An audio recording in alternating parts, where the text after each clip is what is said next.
चाहे तेजस्वी यादव का आभार यात्रा हो या फिर चिराग पासवान जो लगातार मीटिंग कर रहे हैं वो ये बात हो, या फिर बीजेपी जिस तरीके से अपने दल को और मजबूत करने के लिए लोगों को जोड़ रही है और भाजपा को जोड़ो अभियान चला रही है, ये वो अभियान हो, सबका मकसद सिर्फ एक ही है और वो मकसद है बिहार विधानसभा चुनाव 2025।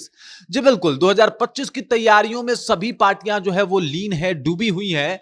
लेकिन आपको बता दूं, चुनाव आते आते कुछ दिक्कतें जो है दोनों दल के सामने आने वाला है, यानी इंडिया ब्लॉक और एनडीए गठबंधन दोनों दल को एक मुसीबत का सामना करना पड़ेगा और वो है आपसी मतभेद और टिकट बंटवारा। टिकट बंटवारे को लेकर दोनों दल में जो है वो बगावती तेवर अभी से ही देखने को मिल रहे हैं। और सबसे पहले मैं इसी के बारे में चर्चा करूंगा कि किस तरीके से टिकट बंटवारे को लेके दोनों दल में आपसी तनाव है, आपसी मतभेद है और आखिरकार इसको किस तरीके से डील करेंगे वो इसी जानकारी के ऊपर बातचीत करेंगे। लेकिन उससे पहले मेरा परिचय जान लीजिए। मेरा नाम है रजत और आप जनता जंक्शन देख रहे हैं, तो देख लीजिए भाई।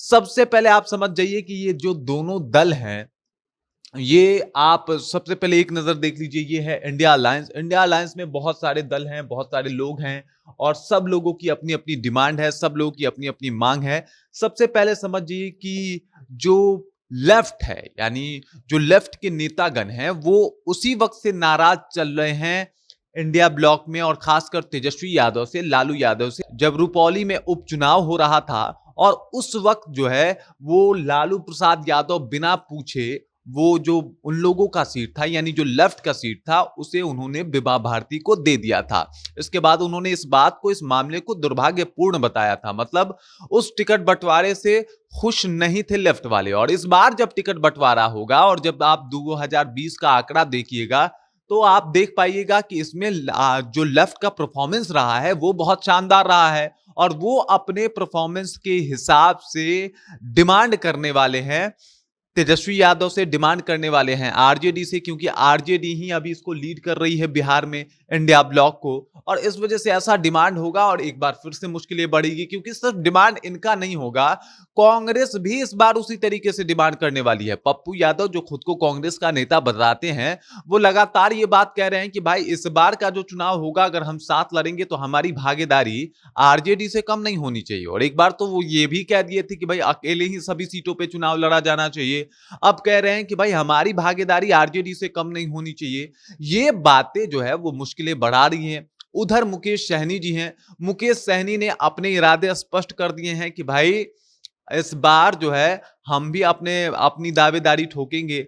लोकसभा चुनाव में भले कुछ ना कर पाए हों, लेकिन अगर हमारे साथ इस बार विधानसभा चुनाव में ठीक ठाक से टिकट बंटवारा नहीं हुआ तो हम पाला बदलने में तो एक्टर हैं, वो हम काम कर देंगे। और इस वजह से इंडिया गठबंधन की जो मुश्किलें हैं वो इधर बढ़ी हुई है। अब इधर देख लीजिए, इधर तो चिराग भैया ने सबकी बोलती बंद कर रखी है। चिराग पासवान को लग रहा है कि इस बार उनको 50 से 60 सीटें मिलनी चाहिए। इधर जीतन राम मांझी का भी एक अपना दावा है, एक अपना पक्ष है कि हमें भी भाई कम से कम 10 से 12 सीटें मिलनी चाहिए। सब अंदर खाने से खबर आ रही है कि जीतन राम मांझी को भी 10 से 12 सीटें चाहिए। उधर पशुपति पारस जो काफी समय से नाराज थे और वो तो अब धीरे धीरे बीजेपी से और एनडीए गठबंधन से खुद को साइडलाइन कर रहे थे, अब उनको भी ये उम्मीद जग गई है कि भाई जो नाइंसाफी 2024 के लोकसभा चुनाव में उनके साथ हुआ है वो 2025 के विधानसभा चुनाव में नरेंद्र मोदी जी नहीं करेंगे। पूरा भगवान वगैरह बोल रहे हैं, पूरा माहौल बनाए हैं। और इधर आप देख लीजिए, उपेंद्र कुशवाहा की पार्टी, खासकर उपेंद्र कुशवाहा को भी इस बार टिकट चाहिए। उन्होंने भी कहा है कि लोकसभा चुनाव में जो कुछ हुआ वैसा इस बार नहीं होना चाहिए। मतलब एक सीट आपने दिया, शायद उस वक्त ये तय भी हुआ होगा कि इस बार लोकसभा चुनाव में आप एक सीटें ले लीजिए और उसके बाद जो है सीटों की संख्या आपकी बढ़ा दी जाएगी। और इस वजह से अब उपेंद्र कुशवाहा भी दांव ठोक रहे हैं। और इधर नीतीश कुमार जो है, इनको तो सरकार ही रूल करना है।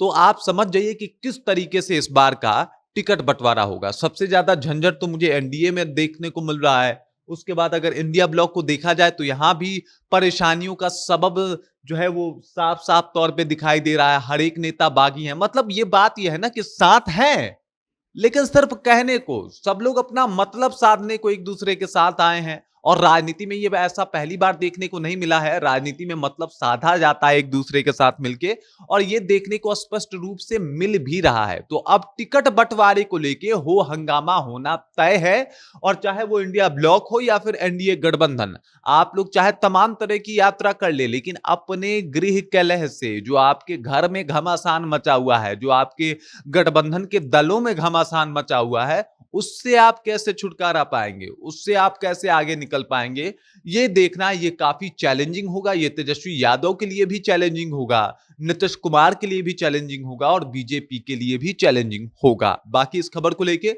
टिकट बंटवारे को लेके आपको क्या लगता है, किस पार्टी को कितनी टिकटें मिलनी चाहिए, कमेंट करके अपना विचार हम तक जरूर पहुंचा सकते हैं। बाकी आप देख रहे हैं जनता जंक्शन, और मेरा नाम रजत है।